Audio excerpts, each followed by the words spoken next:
Hey, warriors! Watch a child build a sandcastle at the edge of the tide. They know, somewhere deep in their bones they know, that the waves will come. Yet they build anyway. They sculpt towers with careful hands. They dig moats with focused intention. They place shells like precious jewels. And when the water finally rushes in and reclaims everything they've created, they don't scream about injustice. They don't collapse in despair. They laugh. They run through the foam. They start building again. Somewhere between childhood and now, most of us forgot how to do this. We forgot how to build with joy, even when we know the tides will turn. We forgot how to trust the process when we can't control the outcome. We forgot how to act as if everything works out, not because we're naive, but because we understand something deeper than fear. Marcus Aurelius, a man who carried the weight of an empire on his shoulders, wrote words in his private journal that still echo through time. The impediment to action advances action. What stands in the way becomes the way. He wasn't speaking to crowds. He wasn't performing for history. He was reminding himself in his most difficult moments that obstacles aren't interruptions to the path. They are the path. This is what we've lost. This is what we're reclaiming today. You're about to discover 7 ancient principles that will fundamentally shift how you move through the world, not by changing your circumstances, but by transforming how you interpret them.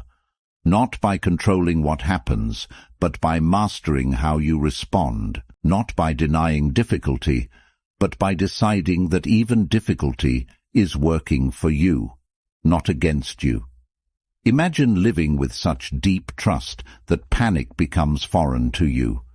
Imagine moving through uncertainty with the calm of someone who knows, really knows, that they're being guided toward something good, even when the path looks dark. Imagine becoming the kind of person who doesn't just survive challenges, but uses them as fuel for becoming who they're meant to be.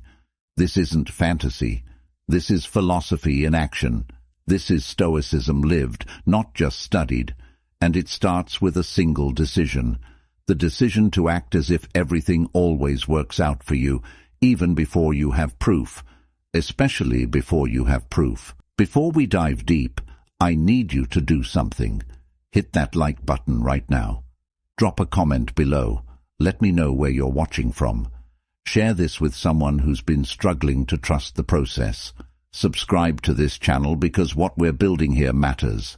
And please, don't skip any part of this video. Each principle builds on the last, and by the end, you'll have a complete framework for living differently. If you truly believe everything works out for you, declare it boldly. Type, "It works for me" in the comments. Number 1. Trust the timing, not the timeline. We live in a world obsessed with deadlines. Get the degree by 22. Find love by 30. Achieve success before your hair turns grey. We've been handed invisible clocks that tick louder than our own heartbeats, and we measure our worth by how well we keep pace. But here's what the Stoics knew that we've forgotten. Life doesn't operate on your schedule. Epictetus taught, "No man is free who is not master of himself." And part of mastering yourself is releasing the illusion that you control time. You don't. You never did. What you control is how you show up in this moment, right now, regardless of where you think you should be. When you act as if everything works out for you, you stop fighting the pace of your journey. You stop comparing your chapter 3 to someone else's chapter 20. You understand that delays aren't denials. They're often divine orchestrations you can't see yet. That job you didn't get might have saved you from a toxic environment. That relationship that ended might have freed you for a love you couldn't imagine. That business that failed might have taught you the exact lesson you needed for the one that will succeed. Trusting the timing means you plant seeds without obsessing over the harvest. You water them, you tend to them, and you believe that when the season is right, they will bloom. You don't dig them up every week to check if they're growing. You trust the process, because you've decided to act as if the universe has better timing than your anxiety does. This doesn't mean you sit back and do nothing. It means you work with intention but without desperation. You take action from a place of trust, not fear. You show up fully, knowing that what's meant for you won't miss you, and what misses you was never meant to stay. Think about the oak tree. It doesn't stress about becoming an oak tree. It doesn't compare itself to the pine. It simply grows at its own pace, trusting that its roots are deepening even when no one can see them. That's the energy you're cultivating here. The quiet confidence that your timing is perfect, even when it feels painfully slow. When you trust the timing, you stop living in the future and start living in the now. You stop postponing your peace until everything aligns. You find peace in the alignment itself, the alignment between your effort and your surrender, your ambition and your acceptance. So today, release the timeline. Stop letting imaginary deadlines steal your joy. Stop thinking you're behind. You're not late. You're not lost. You're exactly where you need to be, learning exactly what you need to learn. And when you act as if everything works out, you'll start to notice how often it does. Just not always in the way or the time frame you expected. Number 2, reframe every setback as setup. There's a moment that comes for all of us. The moment when everything you built comes crashing down. The promotion goes to someone else. The relationship ends. The dream you nurtured dies before it ever takes its first breath. And in that moment, you have a choice. You can see it as the end, or you can see it as the beginning of something you couldn't have planned. The Stoics called this amor fati, the love of fate. Not just acceptance, but genuine love for everything that happens, including the hard stuff. Nietzsche later echoed this when he said, "My formula for greatness in a human being is amor fati, that one wants nothing to be different, not forward, not backward, not in all eternity." This isn't about being passive. It's about recognizing that resistance to what is only multiplies your suffering. When you act as if everything works out for you, you train yourself to look for the setup in every setback. You become a master at finding the hidden gift, the buried lesson, the unexpected doorway. You stop asking, "Why is this happening to me?" and start asking, "What is this making possible for me?" Consider the caterpillar. If someone rescued it from the struggle of breaking out of the cocoon, it would never develop the strength to fly. The struggle isn't a mistake. It's the entire point. Your setbacks work the same way. They're not interruptions to your journey. They're the journey itself, building muscles you'll need for the flight ahead. Every setback is data. Every failure is feedback. Every closed door is information about which direction to move next. When you get rejected from a job, you're not being told you're not good enough. You're being told this particular door isn't yours. When a friendship fades, you're not losing connection. You're making space for relationships that match who you're becoming. This reframe requires practice. Your brain is wired for negativity bias. It's a survival mechanism. But when you consistently choose to see setbacks as setups, you rewire that circuitry. You become someone who mines gold from the rubble, who finds treasure in the wreckage, who sees possibility where others see only pain. The key is to feel your feelings fully without letting them dictate your interpretation. You can be disappointed and still believe it's working out. You can grieve and still trust the process. You can hurt and still have hope. These aren't contradictions. They're the full human experience. Think about the farmer whose horse runs away. The neighbors say, "Such bad luck." The farmer says, "Maybe." The horse returns with wild horses. The neighbors say, "Such good luck." The farmer says, "Maybe." His son breaks his leg taming one of the wild horses. "Bad luck," they say. "Maybe," he replies. Then war comes, and his son is spared because of his injury. "Good luck," they exclaim.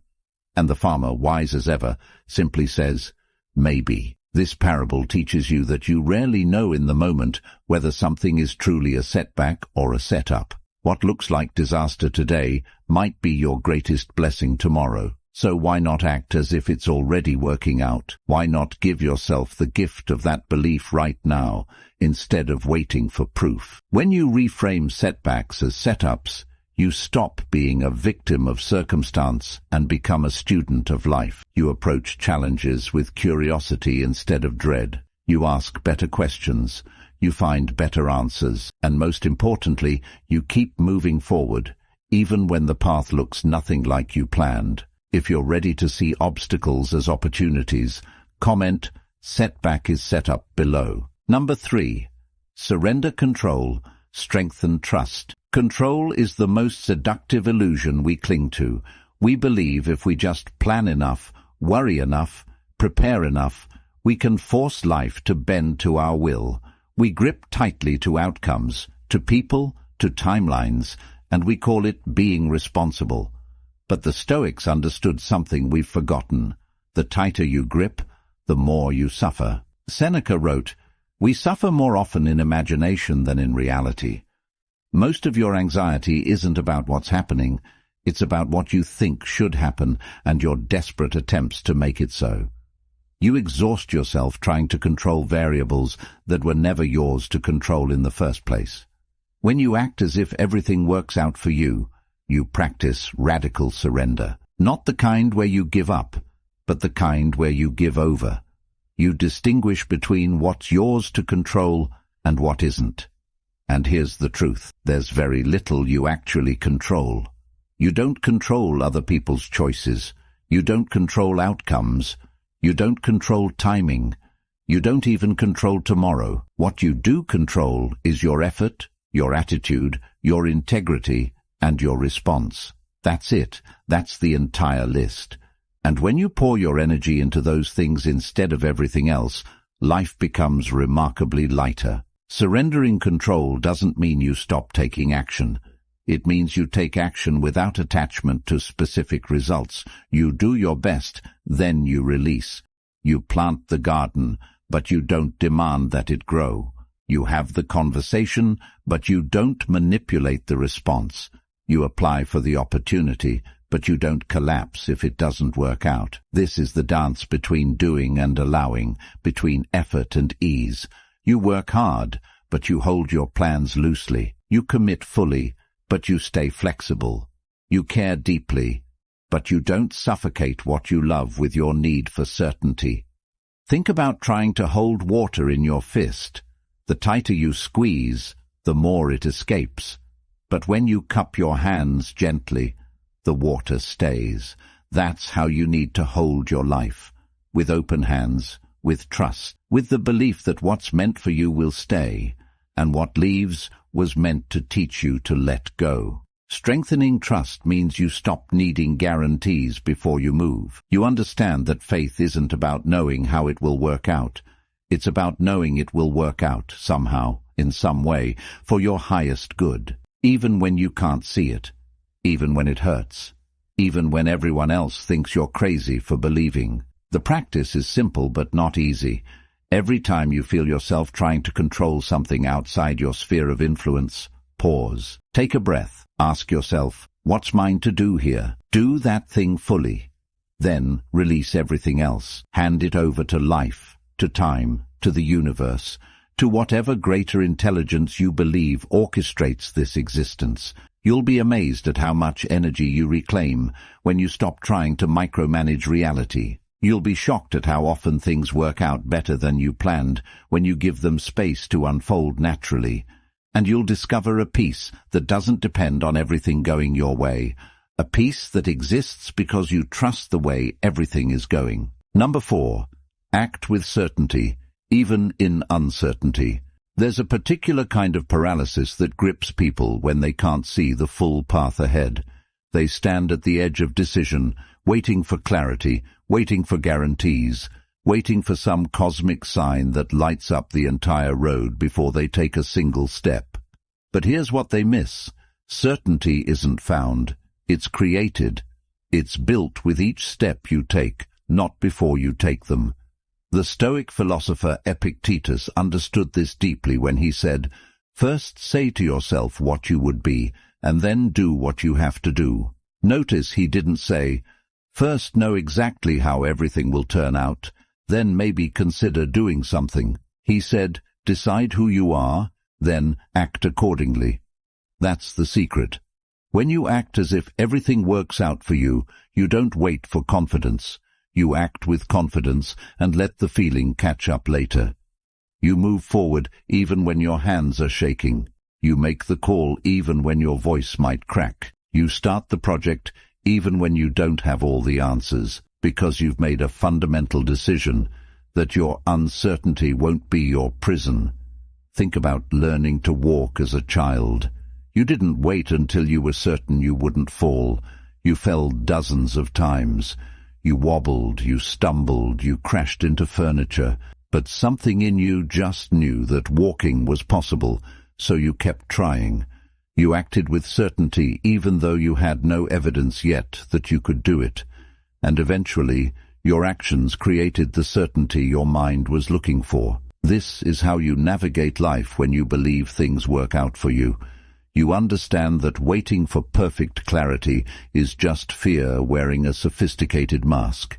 You recognize that the bridge appears as you walk, not before. You trust that the next step will reveal itself when you take this step. Acting with certainty doesn't mean being reckless. It means being decisive. It means gathering the information you can, consulting your inner wisdom, and then moving with conviction, even if you don't have every answer. It means you stop letting "I don't know" become "I won't try." The neuroscience backs this up. Your brain doesn't distinguish much between real experience and vividly imagined experience. When you act as if you're certain, when you carry yourself with that energy, your brain starts to believe it. Your nervous system calms, your decisions sharpen, your presence strengthens. You literally become more capable because you're acting from a place of possibility instead of fear. Consider the tightrope walker. They don't cross by focusing on how they might fall. They cross by focusing on where they're going, by feeling the rope beneath their feet, by trusting their training and their balance. Their certainty isn't about the absence of risk. It's about the presence of commitment. Once they step onto that rope, doubt becomes dangerous. So they choose certainty. They act as if they've already made it to the other side. You can do the same in your life. When you're facing a difficult conversation, act as if it will go well. When you're pursuing a goal, act as if success is inevitable. When you're healing from pain, act as if wholeness is your natural state. This isn't delusion, it's direction. You're pointing yourself toward the outcome you want and letting that orientation guide your energy, your decisions, your presence. The people who change the world, who build remarkable things, who overcome impossible odds, they're not people who had more certainty than you. They're people who acted with certainty despite having the same doubts, the same fears, the same unknown variables. The difference is they didn't let uncertainty stop them. They used it as fuel. So today, tomorrow, this week, practice acting with certainty. Walk into rooms like you belong there. Speak your truth like it matters. Pursue your dreams like they're already real, just waiting in the future for you to arrive. Because when you act as if everything works out, you become the kind of person for whom everything does work out. Not because the universe plays favorites, but because you've stopped playing small. Show me you're done waiting for permission. Comment below, "I am certain." Number 5. Find the gift in every moment.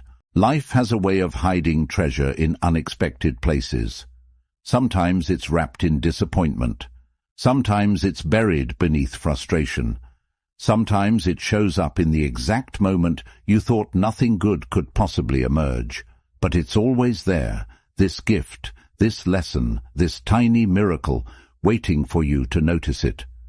Marcus Aurelius, who ruled the Roman Empire while practicing Stoicism, wrote in his Meditations, "When you arise in the morning, think of what a precious privilege it is to be alive, to breathe, to think, to enjoy, to love." He wasn't living an easy life. He faced wars, plagues, betrayal, and loss. Yet he chose to see the gift. He chose to find the privilege. He chose gratitude even when circumstances didn't demand it. When you act as if everything works out for you, you become a treasure hunter in your own life. You develop eyes that see beyond surface disappointments to deeper truths. You train yourself to ask not just what happened, but what can I receive from what happened? This isn't about forced positivity or pretending pain doesn't exist. It's about developing the maturity to hold multiple truths at once. Yes, this hurts. And yes, I'm growing. Yes, I lost something. And yes, I'm discovering something new. Yes, this is hard. And yes, I'm becoming stronger. The gift isn't always obvious. Sometimes you have to sit with an experience for months or years before you understand what it gave you. That heartbreak that shattered you might have cracked you open to a depth of compassion you never had before. That failure that humiliated you might have killed an ego that was keeping you small. That loss that devastated you might have shown you what truly matters. Finding the gift is an active practice. It requires intention. Every evening you could ask yourself, what was the gift in today? Maybe it was a stranger's smile. Maybe it was a problem you finally solved. Maybe it was the strength you found to keep going when you wanted to quit. Maybe it was the silence that let you hear yourself think. There's always something. This practice rewires your brain's default settings. Instead of scanning for threats and problems, which is what your ancient survival brain wants to do, you train yourself to scan for gifts and growth. You become someone who finds gold in ordinary moments, who extracts wisdom from everyday experiences, who sees possibility where others see only problems. Think about coal and diamonds. Same element, carbon. The only difference is pressure and time. The coal doesn't resist becoming a diamond. It doesn't curse the pressure. It simply transforms. That's what finding the gift does for your experiences. It lets pressure create something precious in you. When you look for the gift, you also become more present. You can't find hidden treasures if you're always somewhere else in your mind. You have to be here, now, paying attention, noticing. That difficult conversation might be teaching you boundaries. That traffic jam might be giving you unexpected time to think. That rainy day might be inviting you to rest. The gifts are everywhere, but you have to be present to receive them. This doesn't mean you become passive or accept everything without discernment. It means you stop wasting energy resisting what already is. You acknowledge reality fully and then you ask, now what? What's the opportunity here? What's the invitation? What's the gift I'm being offered? Sometimes the gift is in what didn't happen. The relationship that didn't work out saved you from years of incompatibility. The job you didn't get freed you for something better aligned. The plan that fell through opened space for something you couldn't have imagined. The gift of absence, the gift of redirection, the gift of divine no. These are gifts too. When you commit to finding the gift in every moment, you transform your relationship with life itself. You stop seeing yourself as a victim of circumstances and start seeing yourself as a student of existence. Every moment becomes your teacher. Every experience becomes curriculum. And the more gifts you find, the more you realize they were always there, just waiting for someone wise enough to claim them. If you're committed to finding treasure in every moment, type, I see the gift right now. Number 6. Respond, don't react. There's a space between what happens to you and what you do about it. Most people never find that space. They live their entire lives in automatic mode, reacting instantly to every trigger, every disappointment, every unexpected turn. Someone cuts them off in traffic, and they're instantly angry. A text goes unanswered, and they spiral into anxiety. A plan changes, and they crumble into frustration. They've given away their power without even realizing it. The Stoics built their entire philosophy around this one insight. You cannot control what happens, but you can always control how you respond. Between stimulus and response, there is a space, and in that space lives your freedom, your power, your ability to act as if everything works out for you. Viktor Frankl, who survived the Nazi concentration camps, captured this perfectly when he wrote, "Between stimulus and response, there is a space. In that space is our power to choose our response. In our response lies our growth and our freedom." He learned this in the most brutal circumstances imaginable. If he could find that space in a concentration camp, you can find it in your daily life. When you act as if everything works out for you, you become a master of the pause. You don't let external events dictate your internal state. You don't hand your peace over to circumstances. You don't let someone else's bad day become your bad day. You create that sacred pause between what happens and what you do. And in that pause, you choose wisdom over impulse. Reacting is automatic. It's survival brain taking over. It's fast, instinctive, and often destructive. When you react, you're not really you. You're a bundle of old patterns, past wounds, and conditioned responses. You're letting history make your decisions. You're letting fear drive the car. Responding is different. Responding is conscious. It's you at your highest self, making a choice about how you want to show up. It requires you to slow down just enough to ask, who do I want to be in this moment? What response serves my highest good? How can I handle this in a way I'll be proud of tomorrow? Think about water again. When you throw a stone into reactive water, it splashes violently, disrupting everything around it. But when you drop that same stone into calm water, it creates ripples, gentle, expanding, beautiful. Same stone, different response. You get to choose which kind of water you are. The practice is simple, but demands commitment. When something triggers you, and life will keep providing triggers, that's guaranteed. Pause. Take 3 deep breaths. Feel your feet on the ground. Notice what's happening in your body. Name the emotion. I'm feeling angry. I'm feeling scared. I'm feeling disappointed. This simple act of naming creates distance. It reminds you that you're not the emotion. You're the one experiencing it. Then ask yourself, what does the best version of me do here? Not the wounded version, not the scared version, not the ego-driven version. The best version. The version that believes everything works out. That version doesn't need to prove anything, defend everything, or control everyone. That version is secure enough to respond with grace. This doesn't mean you become passive or let people walk over you. Responding powerfully is different from reacting emotionally. You can set fierce boundaries while remaining calm. You can say no with conviction without losing your center. You can address problems directly without creating drama. The power is in your composure, not your chaos. Consider the martial artist. They don't meet force with force. They don't react to every punch with blind aggression. They stay centered. They read the situation. They respond with precision. Their power comes from their stillness, not their violence. They've trained themselves to stay present in the middle of conflict. You can train yourself the same way. When you respond instead of react, you break generational patterns. You stop perpetuating the same arguments, the same dynamics, the same cycles.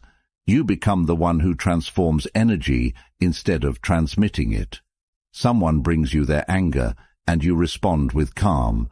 Someone brings you their chaos, and you respond with clarity. You don't absorb their state, you offer them a different one. This practice changes everything. Your relationships improve because you're no longer escalating conflicts. Your decision-making sharpens because you're not choosing from panic. Your self-respect deepens because you're showing yourself that you can be trusted to handle whatever comes. You become unshakable, not because nothing bothers you, but because you've learned to create space before you act. The world needs more people who respond instead of react. People who pause before they post. People who breathe before they speak. People who think before they act. People who act as if everything works out, even in moments when nothing seems to be working at all.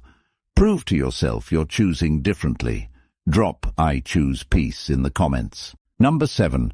Become evidence of what you believe. Here's the final truth that ties everything together. Belief without embodiment is just wishful thinking. You can say you believe everything works out for you, but if your actions, your energy, your daily choices tell a different story, you don't really believe it yet. The universe doesn't respond to what you say, it responds to who you are. The Stoics didn't just philosophize, they lived their philosophy.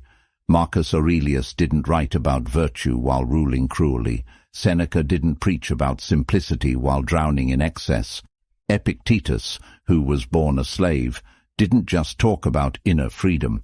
He embodied it so completely that he became one of history's most influential teachers. They understood that wisdom isn't what you know, it's what you do. Ralph Waldo Emerson said it perfectly. What you do speaks so loudly that I cannot hear what you say. Your life is your message. Your daily habits are your real beliefs. Your consistent actions are your true philosophy. You can claim you trust the process, but if you're anxious and controlling, you don't trust it. You can say you believe in divine timing, but if you're constantly panicking about being behind, you don't believe it. When you act as if everything works out for you, you become living proof of that belief. You walk differently. You speak differently. You make decisions differently. You carry yourself with a quiet confidence that doesn't need to announce itself. People feel it in your presence. This person isn't faking it anymore. They're actually living it. Becoming evidence means your inner world and outer world align. There's no gap between what you claim to believe and how you actually live. When opportunity knocks, you answer with readiness, not surprise. When challenges arise, you meet them with steadiness, not panic. When things don't go as planned, you adjust with grace, not bitterness. This is about integrity in its truest sense. Integration. Your thoughts, your words, your actions, all pointing in the same direction. You're not one person in your mind and another person in your life. You're whole. You're congruent, you're authentic, and that alignment creates a magnetic quality that attracts the very outcomes you're believing for. Think about the athlete who truly believes they'll win. They don't just think positive thoughts. They train like a champion, they eat like a champion, they rest like a champion, they show up like a champion. Their belief isn't separate from their behavior. Their behavior is their belief in action. That's what makes them unstoppable. You do the same thing. If you believe everything works out for you, you stop playing victim. You stop complaining endlessly about circumstances. You stop gossiping about how unfair life is. Instead, you take responsibility for your energy, your choices, your response. You become someone who looks for solutions instead of dwelling on problems. You become someone who takes action instead of making excuses. Becoming evidence also means you celebrate other people's wins like they're your own. Because if you truly believe there's enough success, enough love, enough opportunity, then someone else getting theirs doesn't threaten you. It inspires you. It reminds you that good things are happening and you're next. Jealousy dies when you act as if everything works out because you stop believing in scarcity. The beautiful thing is, the more you embody this belief, the more evidence you create. You notice things working out in small ways, then bigger ways. You start seeing synchronicities, doors open at the perfect time, people show up exactly when you need them, opportunities appear out of nowhere, and it's not magic, it's momentum. You've aligned yourself with a way of being that naturally attracts what you're looking for. Your life becomes the proof, not for anyone else, for you.